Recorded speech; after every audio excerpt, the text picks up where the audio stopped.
Hi, this is Neil Asher from the Aussie Online Entrepreneurs, where we help Australians just like you start their own profitable businesses on Amazon right here in Australia. We've helped over 2,000 folks around Australia get their businesses up and running, and we're the fastest growing community of e-commerce entrepreneurs anywhere in Australia, with sales of over $50 million. If you want to find out more, go to www.aussieonlineentrepreneurs.com.au. Did you ever look at one of your products and notice that it might say made in China or made in Vietnam or Taiwan or something like that on the product or on the packaging? Did you ever wonder why that has to be there? Well, turns out some products absolutely need it, and in this video I'm going to show you which ones they are.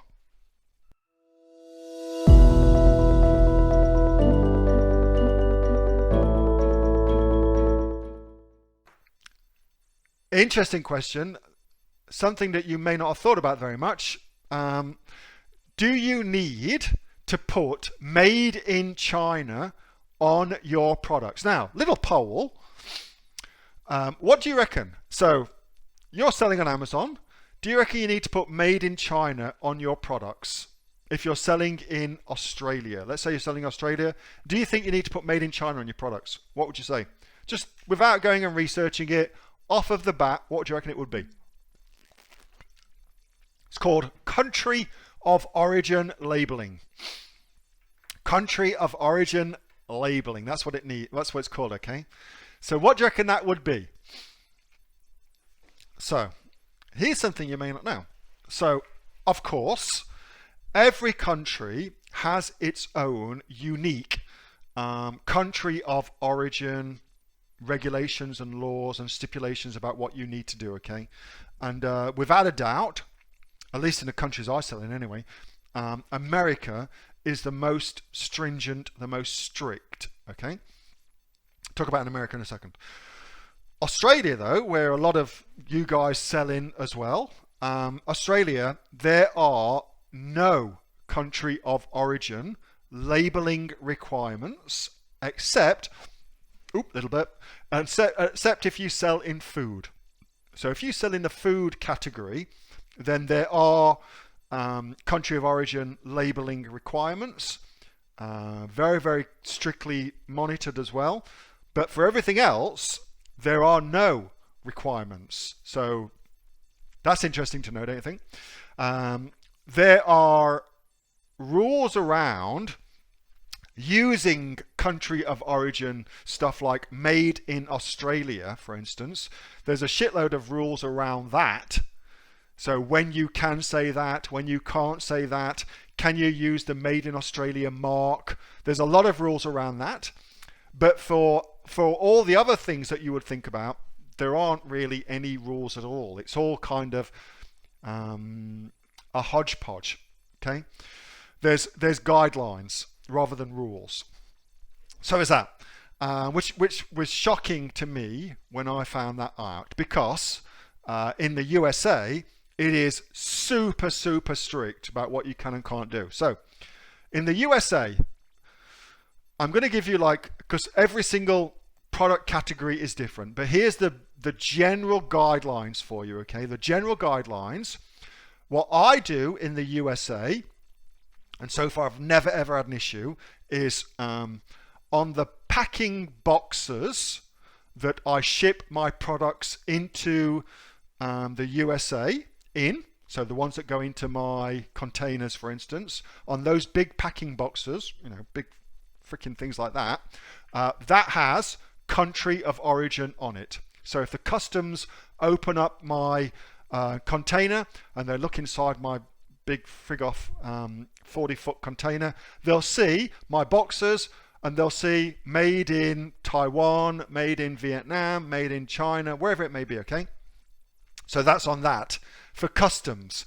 And then when it gets to Amazon, I also have country of origin on my packaging as well. So if I've got my product in a package, I'm just looking around for something I can demonstrate that with, then I put it on my packaging as well. So the box that my actual thing comes in, it goes on that as well. So if my packaging for a product is a plastic bag, Well, obviously it's got to have the suffocation warning on it, but I also put country of origin on that as well, okay? And then finally, I put it on my actual thing. So the thing that's in the packaging that was in the big box, I put it on that too. And you cannot, in America, just put a sticker on. It has to actually either be printed onto it properly or embossed into it. Like, you can't just put a sticker on, because the sticker can come off, can get rubbed, or whatever it may be, okay? It's super, super strict in America. In Australia, crazily unrestricted, in my opinion. So that's interesting, don't you reckon? So you're going to have lots of questions about this. Let me give you a little bit of a FAQ. The main question I get asked is around bundling. So bundles are treated very, very differently. So in America, for instance, the bundle, every item within the bundle should have a country of origin thing on it. So if you've got a bundle and one thing is from Italy, one thing is from France, one thing is from Spain, and you ship it all over to the States, then each of those constituent parts needs its own country of origin thing on it. And then the packaging that it goes into, it has to say product of these countries, and then list the countries. Okay, so it's really full on. In America, it's really full on. Is an Australian nurse required on products in Australia? Nope, it's not.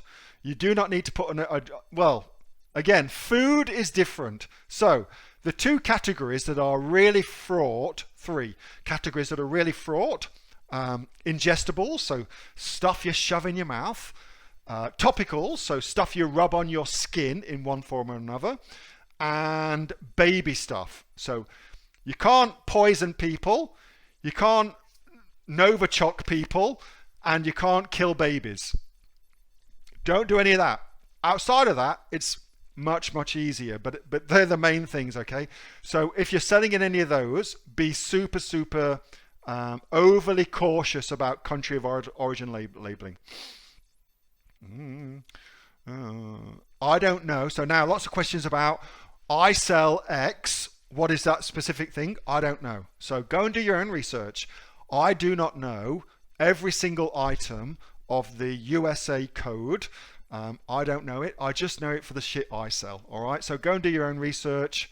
That's the site. US Customs and Border Protection. What's that? So in Australia, it's governed by the ACCC and the ACL. That's what it's governed by. All right. So go and check them out for your own stuff.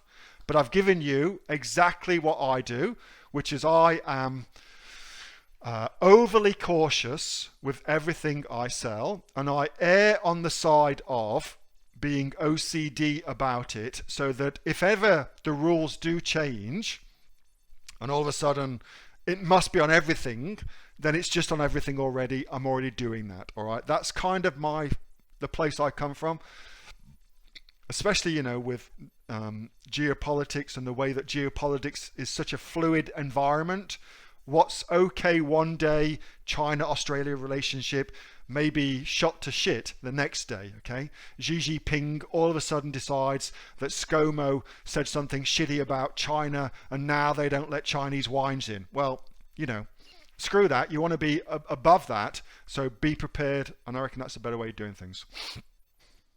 Thanks for watching this video. That was a video of a Monday night Q&A session I do every single week with the members of the Aussie Online Entrepreneurs. We are the fastest growing community of e-commerce entrepreneurs right here in Australia. Our members have got sales of over $50 million and growing, and there's over 2,000 larrikins and layabouts from right across Australia in our community. You can find out more about what we do by clicking on the link below or going to www.aussieonlineentrepreneurs.com.au. See you then. Bye.